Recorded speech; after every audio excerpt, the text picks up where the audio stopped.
Now in our structure, today we are going to see our remaining topic about our second chapter, coplanar concurrent forces. Now before we going to see our next topic, in a previous video we saw that concept of the force, characteristic of force and system of forces, and last is weight and mass. So first of all, what is force? Force કોને કહેવામાં આવે છે કે એક એવો બાહ્ય agent કે જે સ્થિર વસ્તુને ગતિમાં લાવે અને ગતિમાન વસ્તુને સ્થિર કરે અને શું કહેવાય ફોર્સ. બરાબર. યુનિટ ઓફ ફોર્સ ન્યૂટન અથવા તો કિલો ન્યૂટન. બરાબર છે. Then after we see so characteristics of force કે બળની લાક્ષણિકતાઓ કયા કયા છે. તો ફર્સ્ટ આવશે magnitude, direction, nature and point of application. Then weight. Weight એટલે કે વજન. વજન કોને કહેવામાં આવે છે કે જે બળથી પદાર્થ પૃથ્વીના ગુરુત્વ કેન્દ્ર તરફ ખેંચાય તો તેને પદાર્થનું વજન કહેવામાં આવે છે. એનો યુનિટ શું છે? ન્યૂટન, કિલો ન્યૂટન અને KGF.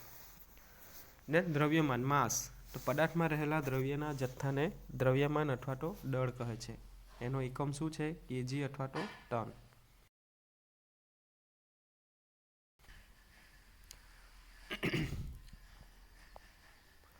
Now system of forces. So there are different type of system of forces: coplanar forces, concurrent forces, collinear forces, coplanar concurrent forces, coplanar non-concurrent forces, non-coplanar concurrent forces, non-coplanar non-concurrent forces, like parallel forces and unlike parallel forces. બરાબર. સમતલ્ય બળો કોને કહેવામાં આવે છે કે એક જ સમતલમાં આવેલા બધા બળોને સમતલ્ય બળ. સંગામી બળો, એક જ બિંદુએ લાગતા બળોને સંગામી બળો. એક રેખિક બળોને કોને કહેવામાં આવે છે કે એક જ રેખામાં આવેલા બળોને એક રેખિક બળો કહેવામાં આવે છે. સમતલ્ય સંગામી બળો, એક જ સમતલમાં આવેલા અને એક જ બિંદુએ લાગતા બળોને સમતલ્ય સંગામી બળો કહેવાય. Non coplanar non concurrent forces, એક જ સમતલમાં આવેલા પરંતુ એક જ બિંદુએ ન લાગતા હોય તેવા બળોને સમતલ્ય અસંગામી બળો કહેવાય. કે જુદા જુદા સમતલમાં આવેલા પરંતુ એક જ બિંદુએ લાગતા હોય તો તેને અસમતલ્ય સંગામી બળો. દેન અસમતલ્ય અસંગામી બળો કે જુદા જુદા સમતલમાં આવેલા અને એક જ બિંદુએ ન લાગતા હોય તો તેને શું કહેવામાં આવે છે? અસમતલ્ય અસંગામી બળો. લાઇક પેરેલલ ફોર્સિસ, તો એક જ દિશામાં લાગતા અને એકબીજાને સમાંતર બળોને સમાન સમાંતર બળો કહેવાય છે. અનલાઇક પેરેલલ ફોર્સિસ, બળોની દિશા પરસ્પર વિરુદ્ધની પણ હોય પરંતુ એકબીજાને સમાંતર હોય તો તેવા બળોને અસમાન સમાંતર બળ કહેવામાં આવે છે. બરાબર. નેક્સ્ટ છે બળોના અધ્યારોપણનો નિયમ, principal of superposition of forces. તો કોઈ એક વસ્તુ ઉપર તેની સ્થિતિમાં ફેરફાર ન થાય એ રીતે એક સંતુલિત બળ સમૂહ ઉમેરી શકાય અથવા તો દૂર કરી શકાય છે, જેને બળોના અધ્યારોપણનો નિયમ કહેવાય છે, principle of superposition of forces. બરાબર છે. આકૃતિમાં દર્શાવ્યા પ્રમાણે આપણી પાસે એક ઘટક છે. બરાબર છે. એના ઉપર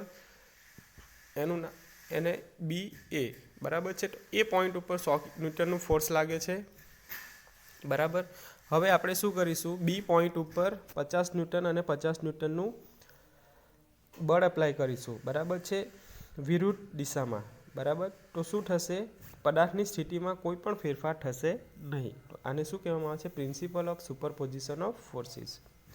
કે કોઈ એક વસ્તુ ઉપર તેની સ્થિતિમાં ફેરફાર ન થાય તે રીતે એક સંતુલિત બળ સમૂહ ઉમેરી શકાય અથવા તો દૂર કરી શકાય, જેને બળોના અધ્યારોપણનો નિયમ કહે છે. બરાબર. આકૃતિમાં દર્શાવ્યા પ્રમાણે એક પદાર્થ ઉપર એ બિંદુએ 100 ન્યૂટન જેટલું બળ લાગે છે. બીજી આકૃતિમાં દર્શાવ્યા પ્રમાણે આ પદાર્થ ઉપર બી બિંદુએ પરસ્પર વિરુદ્ધ દિશાના સરખા મૂલ્યના બે બળો 50 ન્યૂટન 50 ન્યૂટન ઉમેરતા પદાર્થની સ્થિતિમાં કોઈ ફેરફાર થતો નથી. નાવ નેક્સ્ટ છે બળોના સંચારણશીલતાનો નિયમ, principal of transmissibility of forces. તો કોઈ જળ પદાર્થ ઉપર એક બિંદુએ બળ લગાડતા હોય તો તેની બળની અસર બળની કાર્યરેખા ઉપર આવેલા દરેક બિંદુએ એક સરખી હોય છે, જેને બળનો સંચાલનશીલતાનો નિયમ કહે છે. કોઈ રિજિડ મટીરિયલ છે, બરાબર છે, જળ પદાર્થ, બરાબર, આકૃતિમાં દર્શાવ્યું છે બ્લોક એ બી, બરાબર છે, જળ છે, એને પોઈન્ટ એ ઉપર આપણે પી ફોર્સ લગાવ્યો છે, પી બળ લગાવીએ છે. તો બળની કાર્યરેખા ઉપર આવેલા દરેક બિંદુ એક સરખી રહે છે, જેને બળોના સંચાલનશીલતાનો નિયમ કહે છે, બરાબર છે. જેટલો પી એ પોઈન્ટ ઉપર બળ લાગે છે એટલું જ બળ જે લાઈન ઉપર એ થી બી સુધી જાય છે, તે દરેક પોઈન્ટ ઉપર એનું અસર સેમ રહેશે, બરાબર છે, એક સરખી રહેશે. એને શું કહેવાય છે? Principle of transmissibility of force. આકૃતિમાં દર્શાવ્યા મુજબ એ બિંદુ પોઈન્ટ એ ઉપર પી જેટલું ડાબું બળ લાગે છે, બરાબર, કમ્પ્રેસિબલ ફોર્સ, બરાબર. હવે આકૃતિ બી, બરાબર છે, સેકન્ડ ફિગરમાં શું આવ્યું છે? બળની કાર્યરેખા એ બી, બરાબર, એ બી ઉપર આવેલા બિંદુ પી ઉપર પી જેટલું ખેંચાણ બળ દર્શાવી શકાય. તો આ નિયમ પ્રમાણે કોઈ જળ પદાર્થ ઉપર લાગતા બળને તેની કાર્યરેખા લાઇન ઓફ એક્શન ઉપર આગળ લંબાવી શકાય, એટલે કે દબાણ બળને ખેંચાણ બળમાં ફેરવી શકાય. આ નિયમ માત્ર જળ પદાર્થ એટલે કે રિજિડ બોડીને જ લાગુ પડે છે. દબાણ બળને ખેંચાણ બળમાં ફેરવવાથી પદાર્થની સ્થિતિ બદલાતી નથી, પરંતુ તેમાં ઉદ્ભવતા આંતરિક પ્રતિબળો જરૂર ઇન્ટરનલ સ્ટ્રેસ, બરાબર, સ્ટ્રેસ ફોર્સ અપન એરિયા જેટલું તમે ફોર્સ લગાવશો તો એ ફોર્સને રોકવા માટે બોડીની અંદર ઇન્ટરનલ રેઝિસ્ટન્ટ ફોર્સ, બળોને અટકાવવા માટે એક ફોર્સ જનરેટ થશે. તેને શું કહેવામાં છે? Resisting force. એને સ્ટ્રેસ કહેવામાં આવશે. તો આ થયું principal of transmissibility of force, બરાબર છે.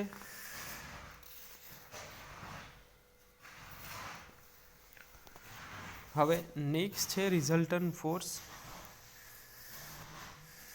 એટલે કે પરિણામી બળ. તો કોઈ એક બિંદુએ P1, P2 અને P3 વગેરે ઘણા બધા બળો લાગે છે, બરાબર છે. તે પહેલાં આપણે એક્ઝામ્પલ જોઈશું, બરાબર છે. પેરેલલોગ્રામ ઓફ ફોર્સિસ, બરાબર છે. રિઝલ્ટન્ટ ફોર્સ અને કોમ્પોઝિશન ઓફ ફોર્સ એ આપણે નેક્સ્ટ થિયરી જોઈશું, બરાબર. તો એક્ઝામ્પલ છે પેરેલલોગ્રામ લો ઓફ ફોર્સિસ, બરાબર. તે પહેલાં મેથડ ઓફ રિઝલ્ટન્ટ. તો કોઈ બિંદુએ લાગતા ઘણા બધા બળોનું પરિણામી બળ શોધવાની ક્રિયાને કોમ્પોઝિશન, બરાબર છે. નંબર ઓફ ફોર્સિસ, અત્યાર સુધી આપણે જોયું એક જ ફોર્સ લાગે છે પોઈન્ટ ઉપર અને તેના લીધે પદાર્થ પર થતું રિએક્શન આપણે જોયું. હવે નંબર ઓફ ફોર્સ, ઘણા બધા ફોર્સ લાગે છે, બરાબર. તો તેનું રિઝલ્ટન્ટ આપણે કઈ રીતે ફાઇન્ડ આઉટ કરીશું? તો તેના માટે મેથડ છે, method of find out resultant. તો તેમાં એક એનાલિટિકલ મેથડ આવશે અને બીજી આવશે ગ્રાફિકલ મેથડ. તો એનાલિટિકલ મેથડમાં આવશે સમાંતર બાજુ ચતુષ્કોણનો નિયમ, પેરેલલોગ્રામ લો ઓફ ફોર્સિસ, અને બીજું મેથડ ઓફ રિસોલ્યુશન, બળોના વિઘટનની રીત. ગ્રાફિકલ મેથડમાં આવશે ટ્રાયેંગલ લો ઓફ ફોર્સિસ અને પોલિગન લો ઓફ ફોર્સિસ, બળોના બહુકોણનો નિયમ, બરાબર છે. તેમાં આપણે જોઈશું પેરેલલોગ્રામ લો ઓફ ફોર્સિસ. તો પેરેલલોગ્રામ લો ઓફ ફોર્સિસ કોને કહેવામાં આવે? કે કોઈક બિંદુ આગળ લાગતા એક જ પ્રકારના બે બળોને સમાંતર બાજુ ચતુષ્કોણની બે પાસેની બાજુઓ વડે દિશા અને મૂલ્ય વડે દર્શાવવામાં આવે છે, બરાબર. સમાંતર બાજુ ચતુષ્કોણ, parallelogram law of forces. Parallelogram law of forces કે કોઈક બિંદુ આગળ લાગતા એક જ પ્રકારના બે બળોને સમાંતર બાજુ ચતુષ્કોણની બે પાસની બાજુઓ વડે દિશા અને મૂલ્ય વડે દર્શાવવામાં આવે છે. આ બે બળોના છેદન બિંદુમાંથી પસાર થતો વિકર્ણ પરિણામી બળની દિશા અને મૂલ્ય દર્શાવે છે, જેને સમાંતર બાજુ ચતુષ્કોણનો નિયમ કહેવામાં આવે છે.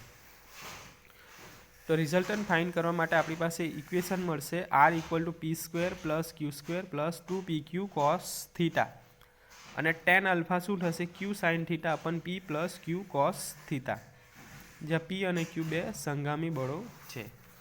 R = પરિણામી બળ θ, બે બળો p અને q વચ્ચેનો ખૂણો, આલ્ફા બળનો પરિણામી બળ r સાથેનો ખૂણો, બરાબર છે.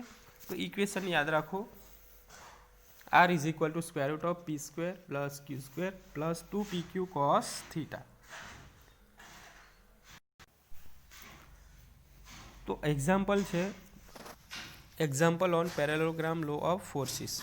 तो फर्स्ट एग्जाम्पल कि एक बिंदु पर 60 डिग्रीना खूणे बे ताण बळो 30 किलोन्यूटन और 40 किलोन्यूटन कार्यरत है। परिणामी बळનું मूल्य और दिशा शोधो। बराबर है। सिंपल एक्जाम्पल है। આપણે यूज करीशू समांतर बाजू चतुष्कोणનો नियम।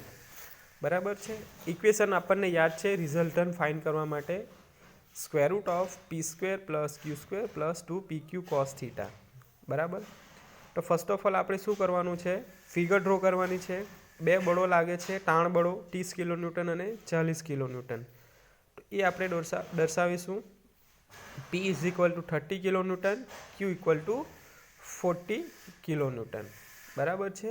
હવે એનું મૂલ્ય અને દિશા ફાઇન્ડ આઉટ કરવાની છે। તો આપણી પાસે ઇક્વેશન છે R is equal to square root of P square plus Q square plus 2pq cos theta. પીની વેલ્યુ આપણને ખબર છે 30, so it is 30 square plus q equal to 40 square plus 2 into 30 plus 40 because p is equal to 30 and q is equal to 40। cos કેટલું આપણને angle આપ્યું છે એક બિંદુ પર 60 ડિગ્રીના ખૂણે તો cos 60। બરાબર। એને આપણે સિમ્પ્લિફાઈડ કરીશું તો આપણને એક વેલ્યુ મળશે r is equal to 60.82 newton. આપણને રિઝલ્ટન મળી ગયું છે 60.82 ન્યૂટન। હવે આપણે ફાઇન્ડ આઉટ કરીશું tan આલ્ફા। તો tan આલ્ફા માટે ઇક્વેશન છે q sin થીટા अपन p plus q cos theta. બરાબર છે। આપણને q ની વેલ્યુ પણ ખબર છે, p ની વેલ્યુ પણ ખબર છે અને થીટા પણ ખબર છે।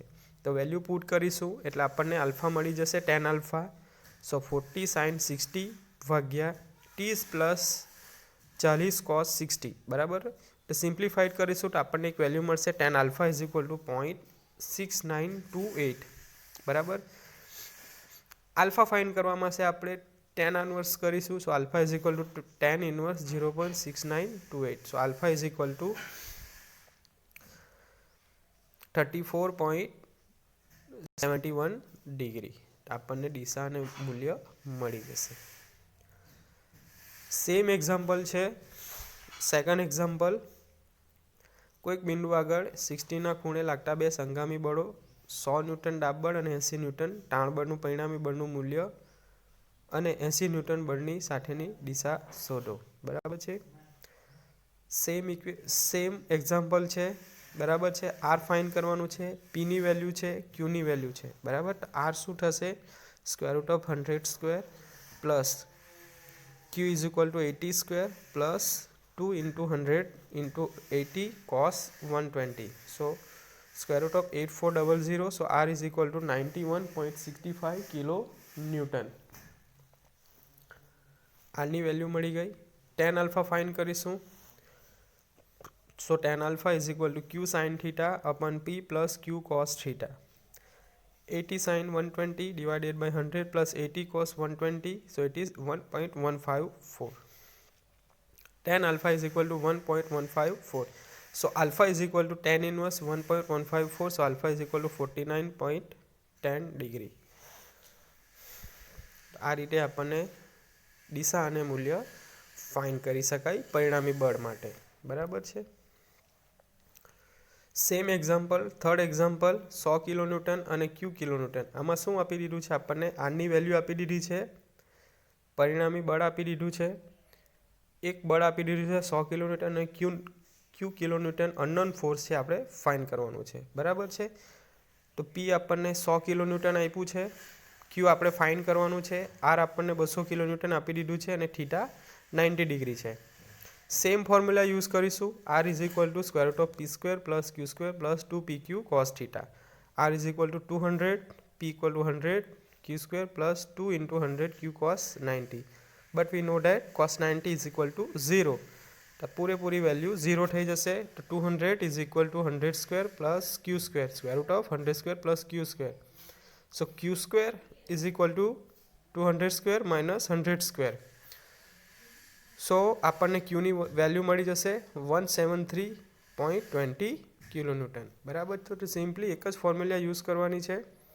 બરાબર છે. r² = p² + q² plus 2pq cos θ and tan α = q sin θ અપન p + q cos θ. બરાબર. તો આ રીતે આપણે એક્ઝામ્પલ સોલ્વ કરી શકીએ by using parallelogram law of forces, સમાંતર બાજુ ચતુષ્કોણનો નિયમ.